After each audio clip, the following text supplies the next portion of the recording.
Hello, everybody. Welcome to our program this morning. My name's John Adolfi. This is my lovely wife and assistant, Kristen. And Kristen just received a new fossil in the mail. And as we do, we love going live and sharing what we found. Or if we get something in the mail, we wait and we open it up during a live. So that's what we're going to do this morning. You want to tell us a little bit about what prompted you to get this fossil? So first of all, you got to make sure that that you buy fossils through a reputable source. Well, one of the fossil sites that I buy through is fossilera.com. It's fossilera.com. And their emails, if you get on their email list, it's like QVC for fossils. It is so much fun. And the minute they come in, if you don't look at that email right away, I'll click through some of the things like an hour later and like they're already sold, so people are like watching these things. So anyway, I saw an email come in and they had some cool fossil Sand dollar? yeah, sand dollars, and there was some really pretty ones, and I liked this one because it was a little bit darker and you could see the detail better, so I ordered it and it wasn't expensive at all. So this is what we're going to be opening up this morning. That's right.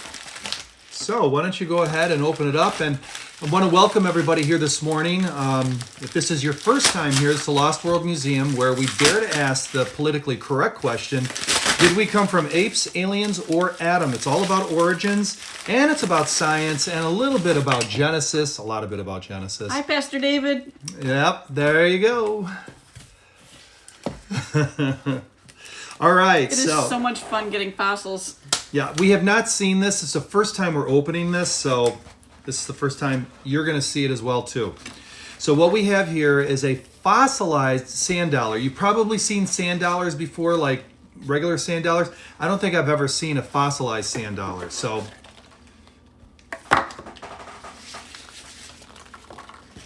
and again, that's the company it's backwards. Fossilera.com.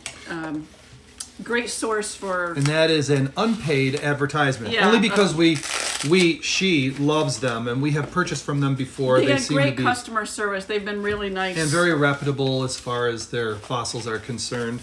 So we like that about them. So here we go. Ooh, look at that. I love the color of it. So you can see that beautiful, distinctive five... I forget how they call it. The symmetry that's the five direction kind.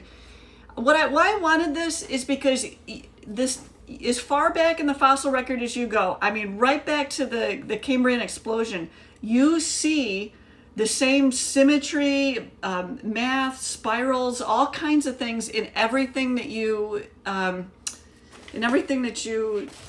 see for fossils. It's not like they were ugly. Okay, so evolution's based on the idea that mutations have created all this beautiful, magnificent stuff we see today. Well, mutations always end up with either weird things like two-headed snake or a fifth leg off the back of a cow. It ends up with bizarre, weird things. Mutations are beneficial mutations. You cannot find them, and yet that's what all of evolution depends on. So let me show you the back side of it. It's very unremarkable on the back side. Okay. And I found out something very interesting because I'm not crazy about fossils that get polished, but what I did not know was that when they polish them, it's not just to make them look pretty, like, putting like a glossy coat, like a gymnasium on a hardwood floor, as opposed to maybe something more subtler. That's the reason why they do it, just to really... Well, what happens is when you do polish them, the details come out. And that's the thing I did not know. And so, again, here's a modern one. And again, they're the exact same way as they were supposedly millions of years ago.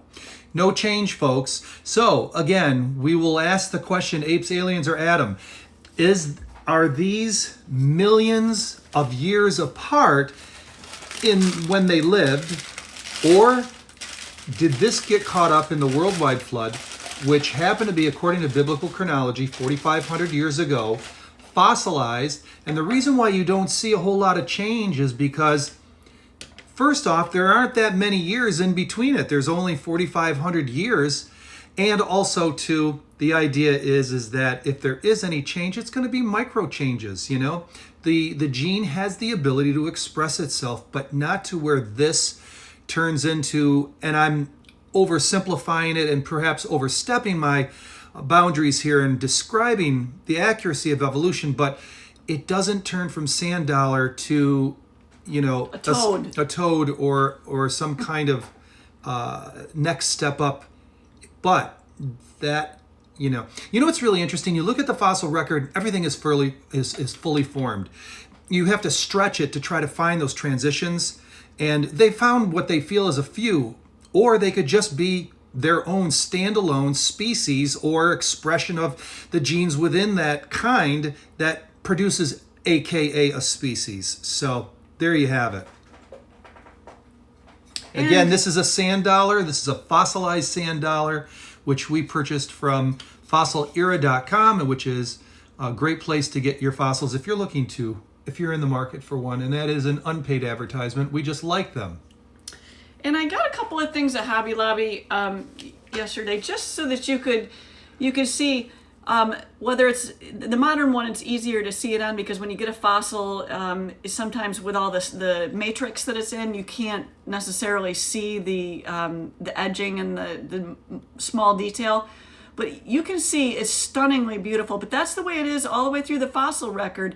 When you go back and look at every fossil that, you know, whether from trilobites, you know, doesn't matter what it is, you'll see that same, and let me do it with this one, the same beautiful symmetry and detail. They're gorgeous. And this is the way the animal record and the fossil record and everything is. So if you've got mutations that are creating these beautiful, magnificent things that you see today, you've got to add in an entire another level of mathematical impossibility or improbability to end up with symmetry and spirals and math in nature, because mutations should end up with, you know, maybe an eye here and an eye here, or, you know, mouths that are crooked. You shouldn't see beauty, but we see bilateral symmetry. We see Pentateuchal symmetry. I forget what the name of it is, but there's something that stands for 5 of them. Anyway, you see this type of stuff, and you shouldn't if mutation alone is what is guiding this stuff. So anyway, just wanted to bring you guys a couple that you've all looked at seashells and stuff, but every look at it again though from the perspective of, again, like she's saying, design and symmetry. Every evidence of beauty has to be another layer of impossibility added into that mathematical equation. It's just going to make it all the more difficult. All right, I'm going to tell you a real quick story. When we were kids, we lived in Buffalo, and my parents had saved one of these from the 50s, a starfish. And we thought if we could just put it in the sink and add water, that it would come alive. So we did, and all we did was break off one of its legs, but it never did come alive. The mind of a child. Take a look at the back side of, I don't know if you can see that. Look at the gorgeous rows of cells. It's absolutely amazing how animals and plants and stuff are designed. And I would say, if you're asking the question, apes, aliens, or Adam, where did you come from? You've got to consider all that gorgeous beauty. Where did iridescence come from? Now listen, exactly. And so that concludes our program for this morning. Those of you that would like to take the next level, meaning that you would like to hear more from us, you're welcome to join our newsletter, which means that on Monday at 10 a.m., we send out a newsletter with even more interesting things that you may even see here. Meaning that in the newsletter, we'll report or give you updates, or we'll show you photos of things that don't appear in any of our posts or whatnot. Now I'm going to show you something that's backwards because we have not figured out how to do mirror mode on this, but this is called museumalerts.com, museumalerts.com, and that's where you can get a free report called the 8 Gigantic Goliath Facts, as well as to sign up for our newsletter.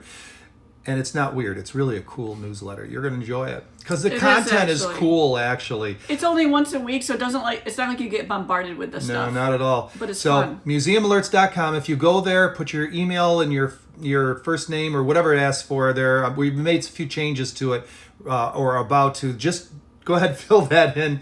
Join us. Join the 1,431 people that are going to be getting a newsletter this Monday at 10 a.m. Eastern Standard Time. All right.